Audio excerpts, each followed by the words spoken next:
The sun rises over the Black Sea on the morning of July 1st, 2026, and for the first time in 4 years of war, it rises over a Crimean peninsula that cannot keep its own lights on, because somewhere beneath the smoke curling off the Saki military airbase, a fire is still burning through the wreckage of Russian fighter jets that Ukrainian drones set ablaze only hours earlier, and this single strike, precise and devastating, is not an isolated event, but the latest strike in a campaign that has quietly, methodically, and almost invisibly brought one of the most powerful militaries on Earth to its knees, not through a single decisive battle, not through a dramatic breakthrough on the front lines, but through 1,000 small fires lit across an empire that stretches from the beaches of occupied Crimea to the industrial heartlands of the Ural Mountains. And as the world watches the headlines about ceasefires in the Middle East, a quieter and in many ways more consequential collapse is unfolding here,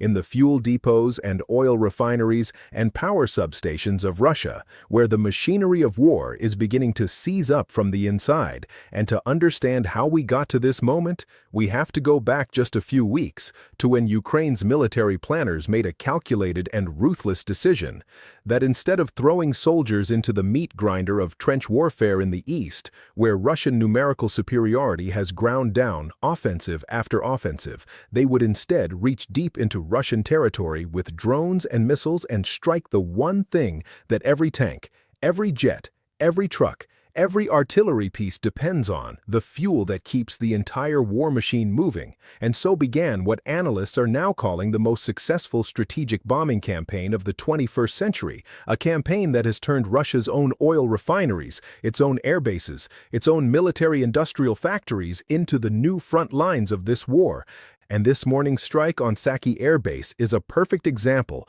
of the surgical precision Ukraine's security service, the SBU, has developed over months of trial and error. Because Saki is not just any airfield, it is one of the crown jewels of Russian naval aviation in Crimea, a base that has hosted Su-24 and Su-30 fighter jets since the earliest days of the occupation, a base that Ukraine struck once before back in 2022 in an attack that stunned the world and signaled that Crimea was no longer a safe harbor for Russian air power. And now, 4 years later, Ukrainian drones have returned to finish what they started, slipping past air defenses in the darkness before dawn, finding their way into the hangars where Russian jets sit fueled and armed, and detonating with enough force to send fireballs rolling across the tarmac. And Ukrainian officials confirm that multiple aircraft have been destroyed or severely damaged, a blow that will take Russia's naval aviation branch months, if not years, to fully recover from. Because these are not machines you can simply order off an assembly line. They are complex, expensive, and increasingly scarce assets in a war that has already cost Russia staggering losses in aircraft. And while smoke still rises over Saki, another target burns hundreds of miles to the east in the Penza region, where Ukrainian long-range strike assets have hit a major enterprise tied directly into Russia's space, aviation, and military instrumentation industries, a facility that produces components critical to guided munitions, satellite systems, and the precision targeting equipment that Russian forces rely on to strike Ukrainian cities. And this is the genius, if you can call anything about war genius, of Ukraine's targeting strategy, because they are not simply hitting random infrastructure, they are hitting the specific nodes in Russia's military-industrial supply chain that are the hardest to replace, the specialized factories that cannot simply be rebuilt with imported parts from China or North Korea, the facilities that represent decades of Soviet-era industrial capacity now being systematically dismantled one strike at a time. And Penza is a city that Russians once considered untouchable, sitting hundreds of miles from the Ukrainian border, tucked safely in the interior of the country. And yet here it is, its skyline marked by smoke, its factory floors littered with debris, proof that no target inside Russia is truly beyond Ukraine's reach anymore. And if Penza represents the industrial dimension of this campaign, then Ufa represents its economic dimension, because Ukrainian President Volodymyr Zelensky has just confirmed a second strike on an oil refinery in the Russian city of Ufa, a facility that processes millions of barrels of crude oil every year and feeds fuel not just to civilian markets, but directly into the logistics networks that supply Russian forces in Ukraine. And this is not the first time Ufa has been hit. This is the second strike on this same refinery in recent weeks, which tells you something important about the nature of this campaign, that Ukraine is not simply striking targets once for symbolic value and moving on. They are returning to the same critical nodes again and again, preventing Russian engineers from ever fully completing repairs before the next wave of drones arrives, creating a rolling, compounding damage effect that degrades Russia's refining capacity faster than it can be restored. And this strategy has produced results that even skeptical Western analysts did not predict a year ago, because Russia, despite sitting on some of the largest proven oil reserves on the planet, despite being one of the world's largest oil exporters, is now experiencing fuel shortages inside its own borders, gas stations running dry, price spikes at the pump, rationing in some regions, and nowhere is this crisis more visible, more painful, more symbolically devastating for the Kremlin than in occupied Crimea, which has now been placed under a formal state of emergency, a declaration that would have been unthinkable to Russian planners back in 2014 when they annexed the peninsula and touted it as a jewel restored to the Russian crown. And now that jewel sits in darkness for hours at a time, its residents facing rolling power outages, its gas stations shuttered under fuel bans designed to conserve what little supply remains, and in a detail that captures the human cost of this economic strangulation perhaps better than any statistic, authorities have canceled summer camps for children across the peninsula this year because there simply is not enough fuel to run the buses, not enough reliable power to run the facilities. And this is what strategic collapse looks like in the real world, not tanks rolling backward across a map, but children denied a summer tradition because their occupying government cannot keep the lights on. And the mechanism behind this crisis traces directly back to Ukraine's relentless campaign against fuel supplies feeding Crimea, because Ukrainian forces have repeatedly targeted the pipelines, the rail lines, and the storage depots that carry fuel across the Kerch Strait and into the peninsula. And every successful strike compounds the shortage,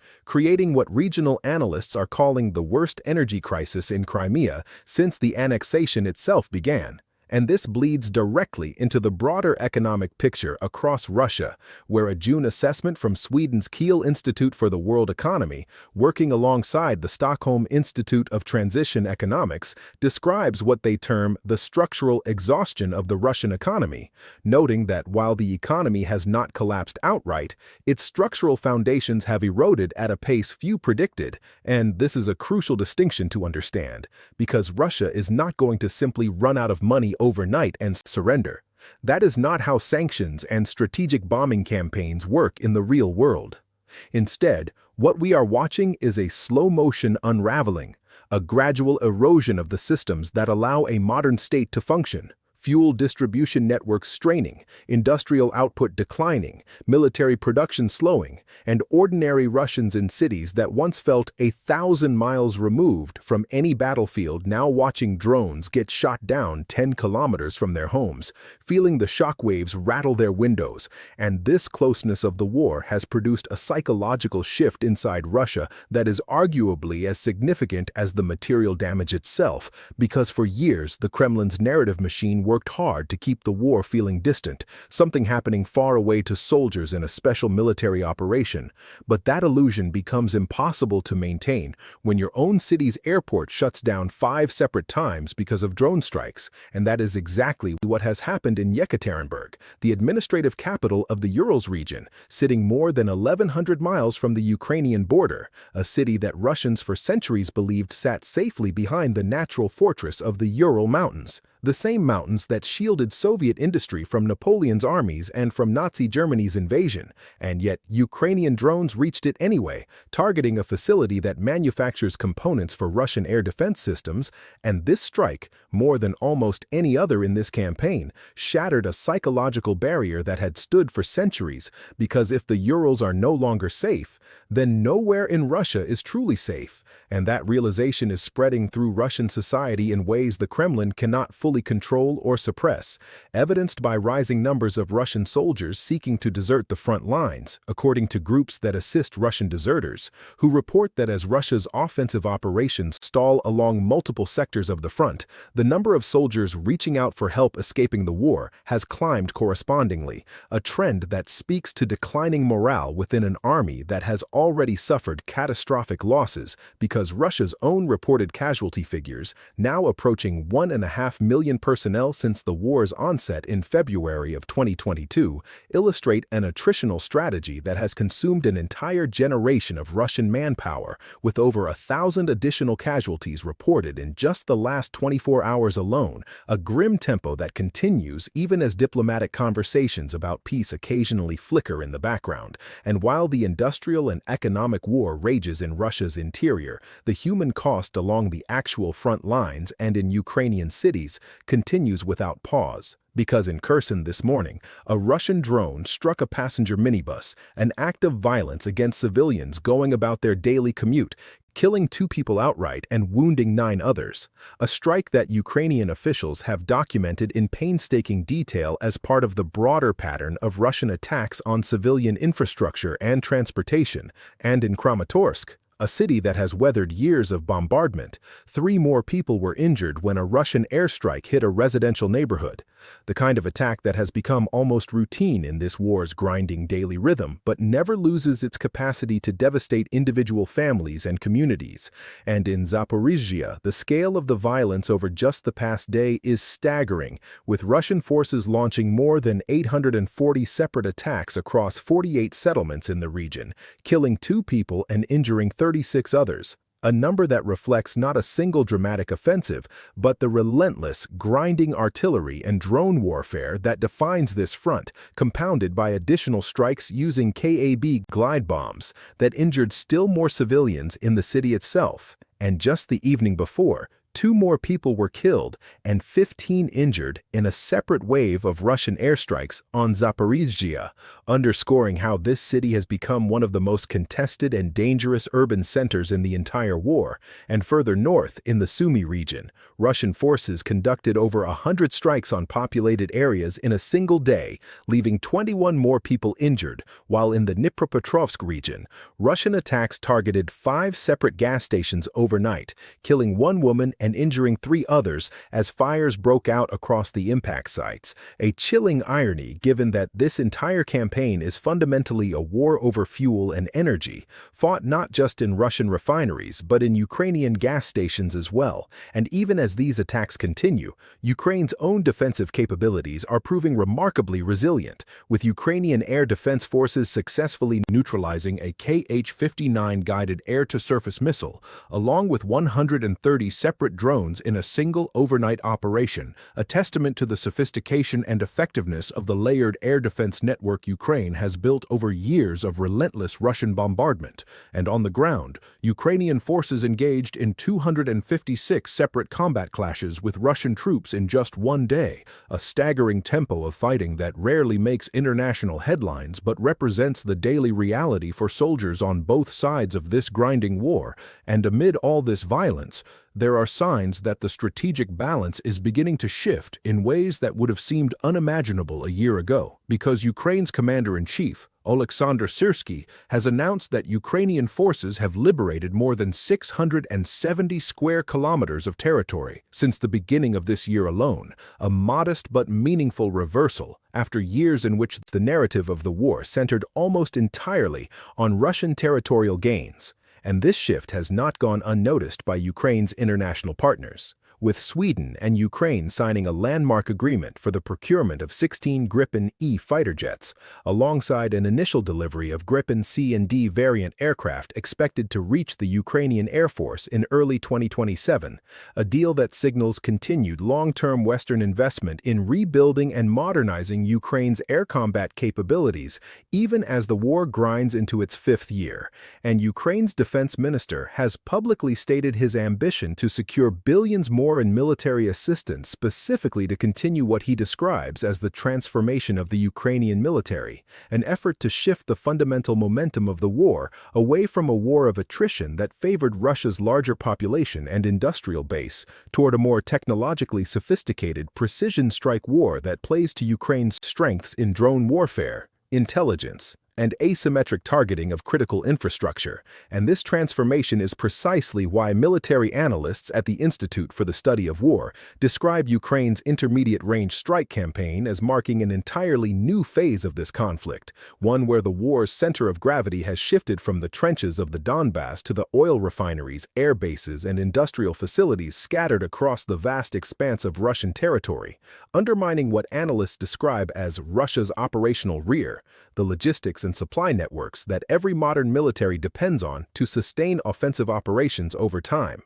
And this is a lesson written across the entire history of industrial warfare, from strategic bombing campaigns in previous major conflicts to modern economic warfare. The lesson that armies do not simply run on courage and manpower. They run on fuel, on functioning factories, on intact supply chains. And when you systematically dismantle those things, even the largest and most battle-hardened military machine begins to seize up, begins to stall, begins to face impossible choices between resupplying frontline units and keeping domestic civilian infrastructure functioning. And this is exactly the bind Russia now finds itself in, forced to choose between diverting scarce fuel resources to military logistics or to civilian populations already growing restless under the strain of a war that was promised to be quick and decisive but has instead stretched into its fifth grinding year. And there are intriguing wildcards complicating this picture on the geopolitical stage as well, because Venezuelan oil has emerged as a critical component of ongoing negotiations related to Russia,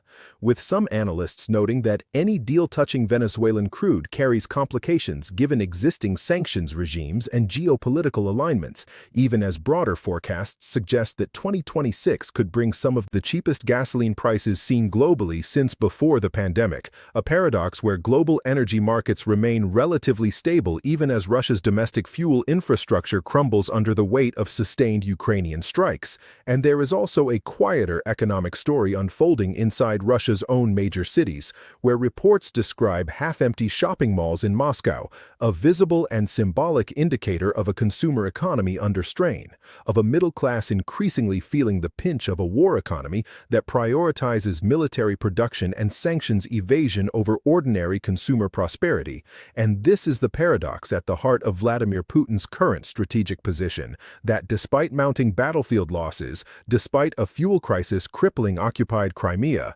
despite a strike campaign reaching deep into the Russian interior, despite rising numbers of soldiers seeking to desert, most Western analysts remain skeptical that any of this will bring Putin to the negotiating table in the near term, because the Russian state has repeatedly demonstrated a willingness to absorb extraordinary costs, both human and economic, in pursuit of its strategic objectives in Ukraine. And there are reports that Russia views a new wave of mobilization as very much a last resort option, one that officials are said to be considering only after State Duma elections take place, suggesting that even as the war grinds on, domestic political considerations continue to shape the timing and scale of Russia's manpower decisions in ways that prioritize regime stability over battlefield necessity. And meanwhile, Ukraine's own intelligence services continue their counterintelligence operations with notable success, with the Security Service of Ukraine recently exposing and detaining an agent working on behalf of Russia's Federal Security Service, an operative who had been gathering intelligence on the locations of Ukrainian defense forces in the strategically vital Odessa region, a reminder that this war is being fought not just with drones and artillery, but through an extensive shadow war of espionage, sabotage, and counterintelligence that rarely makes headlines, but shapes the outcomes of battles fought in the open. And as world leaders prepare for continued diplomatic engagement, including discussions at recent gatherings of Western allies, where the war in Ukraine remains a top agenda item alongside the fragile situation in in Iran. The question that hangs over this entire conflict is whether this strategy of systematically degrading Russia's war-making capacity through strikes on fuel infrastructure, air bases, and military-industrial facilities can achieve what 4 years of grinding trench warfare could not, forcing a fundamental recalculation in Moscow about the sustainability of this war. And while nobody can predict with certainty when or how this conflict will end, what is undeniable is that the character of the war has changed, that Russia's home front is no longer insulated from the consequences of its invasion, that cities once considered untouchably safe now watch smoke rise over their own air bases and factories, that a peninsula annexed with such triumphant fanfare back in 2014 now sits under formal states of emergency, with children denied their summer camps because there is not enough fuel to run a bus, and that the war Vladimir Putin promised would be swift and decisive has instead become a slow, grinding test of which side can endure longer, which economy can absorb more damage, which population can tolerate more sacrifice. And as the sun continues to rise this July morning over the smoking ruins of the Saki air base, over the darkened streets of Crimea, over the battered refineries of Ufa, and over the resilient, defiant cities of Ukraine still standing after everything that has been thrown at them, one thing becomes increasingly clear: that this war will not be decided solely on the front lines carved into the soil of the Donbass, but in the oil depots, the power grids, and the industrial heartlands hundreds and even thousands of miles from where the first shots were fired, in a new kind of warfare where drones and precision strikes have turned the entire depth of a nation into a battlefield, and where the question of who wins may ultimately come down not to who holds the most territory, but to who can keep the lights on.